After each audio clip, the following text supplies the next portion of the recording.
Hey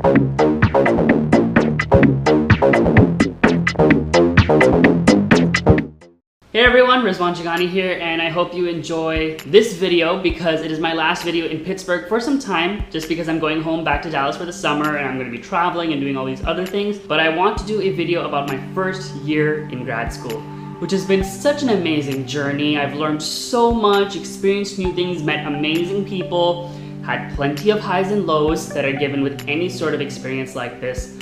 And now I'm going to share all of them with you today. So the first thing is I came to school after about 2 years of not being in school. I spent 2 years after undergrad taking new classes like in marketing and computer science, believe it or not. I developed my artist brand. So in that amount of time, I did 2 professional music videos, an album, started the once a week video process thing, and at that same time, I then decided to teach for a year, which is when around the time I decided to go for my master's after talking to the amazing Chio and Kim. So I had a lot of things going on. So it was very weird coming back to school, having a schedule, knowing like, hey, I have things to do other than practice my instrument. I have homework.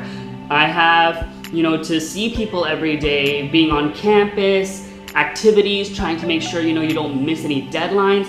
That kind of thing was a shock to me because I was just used to going at my own pace. Now I have to go at my pace in relation to someone else's pace that is set for me. But I acclimatized fairly fast, and it was nice actually getting to be here with other people because that leads me to my second point, making new friends. I love my viola studio. It's a group of amazing, talented people that are also just so kind-hearted. One of the students in particular was the reason why I came here because I kept talking to her prior to making my decision. She kept on telling me, I was a very musical player and I needed more technical development. Pittsburgh is amazing because of all the things we get to do with the PSO people. The city is overall fun. So that was kind of like one of those leaning factors, apart from the fact that I was gifted and granted an amazing scholarship amount that afforded me the opportunity to be here. I've met some amazing friends in the music school through like my chamber music groups, orchestra, some of whom are very close to me now. And if you see one of my old videos, there's like a vlog and there's like a thing of like a picture. There's a lot of cool things and I'm very happy to be here. I've made some amazing memories with these friends. The other thing is kind of this rude awakening that I had, in which when you're in a music conservatory, you literally have to dedicate yourself to the craft. When I was at Austin College, it was more of a school that had a music program, not a very strong music program though. So I was kind of like a big fish in a little pond. I could actually do dancing, be a captain of a dance team, have a good fitness schedule and work out almost every day if I wanted to, and practice my instrument to the level to be on top of things in school.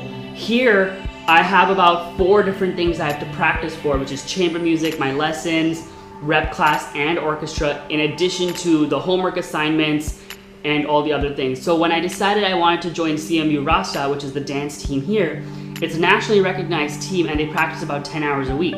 And I tried very hard in the beginning of the semester, beginning of the year to do it. I did it almost for a whole semester. There were times where I felt as though I was upsetting my captains because it was like I had to spread time between practicing my instrument and being at practices to learn choreography and formations. But that's when you learn, cut your losses. You can always do dance for fun. I still do it. I bust out into choreography in my own apartment at times, which is why I'm glad I live alone sometimes. So it's these sort of things where you realize okay, I need to allot myself time to just work on the craft, especially all the gaps I have to fill. If you've noticed in my videos, I still have some things that I need to work on, like my intonation.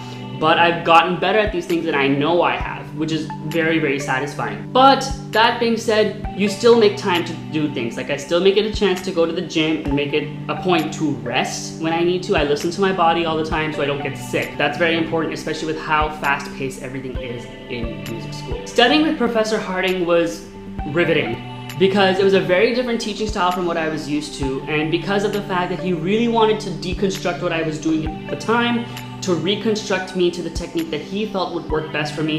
That was a lot of teeth pulling, honestly, because my wrist wanted to do funny things, my right arms wanted to do funny things, and even after having my lesson with him yesterday, I'm still trying to integrate everything together mentally. So if you don't believe that you can multitask, play a string instrument. There's plenty of multitasking to do, and you still have to read music while doing it. So that's been amazing, and it's been one amazing journey, and I never believed in the beginning that I was actually getting better until other people told me apart from my teacher, I literally had to hear it from my colleagues. And that was important to me, that I was at least hearing something of the sort to know that I was doing better. But now I see that I'm doing better, like I sound better, like I'm in love with my new sound, and I just love the things that I'm getting to do with this. Studying with Professor Chamis for repertoire class was also a crazy experience because I had never done anything like that, so I did not know the level of detail that you have to do with rep class. And I am probably going to make another video on this specific subject, but it was absolutely amazing getting to work with someone from the Pittsburgh Symphony who has done this her whole life essentially. But it was also cool because she did orchestra, but she also did solo playing, she also did chamber music, and she's done recordings and things.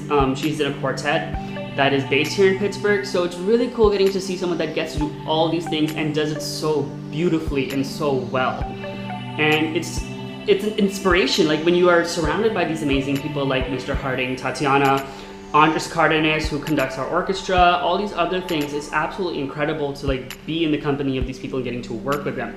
This segues me to orchestra. When I was in Austin College, I was part of a community orchestra, the Sherman Symphony. So we met like once a week for 4 weeks and then did the concert. And we would and everybody was a different level. You would have like adult professionals, you'd have like intermediate adults, you'd have students who were fairly at an intermediate level when it came to big repertoire. Rather than being at music school where everyone is at almost the same level. You do have some extremes, you have like the upper echelon, you have a lower echelon, but everybody's kind of in the middle.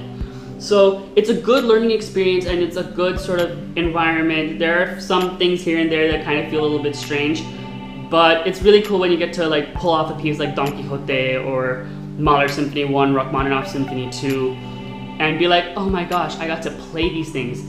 Sometimes they don't always go as well as you expect them to, but it's a good feeling that you know you got to at least experience it for what it was. The city of Pittsburgh is absolutely amazing. I love getting to, you know, go around here. My ID card works as a bus pass, but I do have my car here whenever on the weekends I want to go somewhere that isn't really within the bus route. But I always go to Pittsburgh Symphony concerts. Plenty of touring productions came. That's how I met Deborah Cox, Emily Cook again, and all these amazing shows got to come through the city, and I got to see them because, like in Dallas, I had to get my Broadway fix. I got it here as well. One weird thing about being in Pittsburgh is there's only one person that I can go to get my instrument looked at, and he's also a little expensive. I'm not gonna name him, but I do miss being in Dallas where like I could go to maybe 2-3 people to do something on my instrument if I wanted like one person's perspective versus another, or simply based on availability. I've had that level of trust with like 3 different people with my instrument in Texas. And of course, all these are great, amazing things. I did have some low points. I did lose my grandfather this year, and other members of my family went through things. So that put me through the test of, you know, being able to stay focused on top of all the work that I need to do, but also mental health. Because this is a kind of field where it's very easy to beat yourself up with. Essentially, if like, you know, you don't do a good performance or a good audition, or you can't get something in tune, it's very easy to be like, I can't do this, I can't do this. But the important thing to do is sort of, you know, take in the emotions that you need to take in, and then from that grow, essentially. And that's what I'm doing, and that's what I'm still doing. I had to do that in a very fast pace back in November, December, when I was going through all these low points.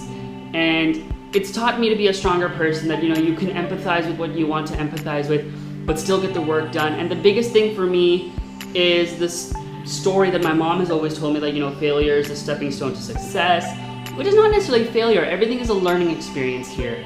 And you're only gonna learn if you try things, make mistakes, learn from the mistakes, and then keep going. John Steinbeck says that only mediocrity escapes criticism. So you want to be in an environment where people are telling you, okay, fix this, fix this, fix this. This is how you fix it. You need to work on this. I'd rather be told that than be told, oh, good job, Rizwan, that's sounding good. Because either A, you're doing fine, which means there's something wrong, or B, you're at a point where like the teachers can't really help you. And I've had some situations like that. If I can't get a note in tune, sometimes I'll have someone say like, you know, I don't know what else to tell you other than, you know, fixing that note. But it's like, how do I fix that note? It's kind of making those sense of sort of things.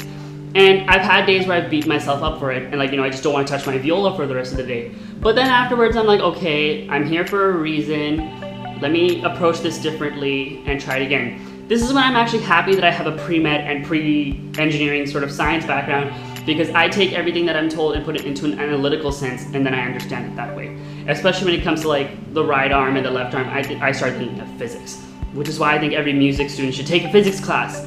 These things are so important conceptually. But anyway, this is like a small video to sort of summarize what I did this year. I have so many amazing things planned. I've done so many amazing things. I've done 2 non-classical musical collaborations, which you will see once they are uploaded.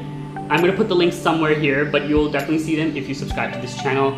I have more collaborations coming up, and I have a lot of other things. I'm looking forward to my second year here just to see how much more I can grow, how much more I can learn and take in all the knowledge and play more beautiful music. If you like this video, please give me a thumbs up and share it with anybody that has also gone through their master's program or is thinking of going to a master's program or even an undergrad, just so they have a familiarity with what's happening in music school. Be sure to subscribe to this channel so you can see what else I'm up to. I have a lot of amazing things, especially this summer. And I hope to see you soon in another part of the world that's not Pittsburgh right now. Thank you so much. Bye.